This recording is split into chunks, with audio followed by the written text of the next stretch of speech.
Hello বন্ধুরা, নমস্কার সবাইকে। Welcome to my channel.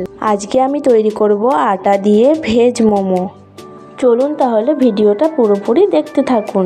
প্রথমে একটা কড়াই বসিয়ে নিয়েছি, তারপরে দিয়ে দিয়েছি জল। তারপর আমি বাঁধাকপি আর গাজর কুচোনো নিয়ে কড়াইয়ের মধ্যে দিয়ে দিলাম।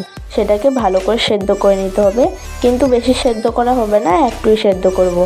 আজকের মোমোটা আমি আটা দিয়ে তৈরি করব, তাই জন্য আমি নিয়ে নিচ্ছি পরিমাণ মতো আটা, আর দিয়ে দিচ্ছি তাতে নুন, আর দিয়ে দিচ্ছি একটু তেল।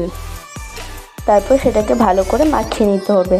যদি দেখবেন যে এভাবে দোলা পাকিয়ে আসে তাহলে হয়ে গিয়েছে।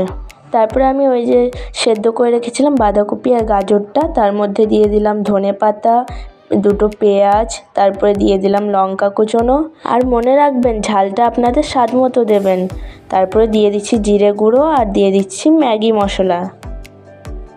তারপরে দিয়ে দিচ্ছি পরিমাণ মতো লবণ। তারপর সামান্য হলুদ দিয়ে সেটাকে মাখিয়ে রেখে দিতে হবে। তারপরে মোমো তৈরির জন্য আমি আগে থেকে আটার রুটিটা বেলে রেখেছিলাম। মনে রাখবেন বেশি পাতলাও বেলা চলবে না, আর বেশি মোটাও হবে না, মিডিয়াম থাকবে। তারপরে আমি আস্তে আস্তে সব মোমোগুলো তৈরি করে নিয়েছি। এরপর মোমোটা আমি 15 থেকে 20 মিনিট স্টিম করে নেব। এই তো দেখুন বন্ধুরা, কি সুন্দর মোমো তৈরি হয়েছে। কি বন্ধুরা, কেমন লাগলো আটা দিয়ে মোমো?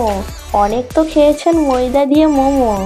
আপনারা অবশ্যই আমার মতো এভাবে আটা দিয়ে মোমো তৈরি করবেন, আর আমাকে জানান কেমন লাগলো আপনাদের। আর হ্যাঁ বন্ধুরা, পেজটাকে ফলো করে পাশে থাকুন। বাই।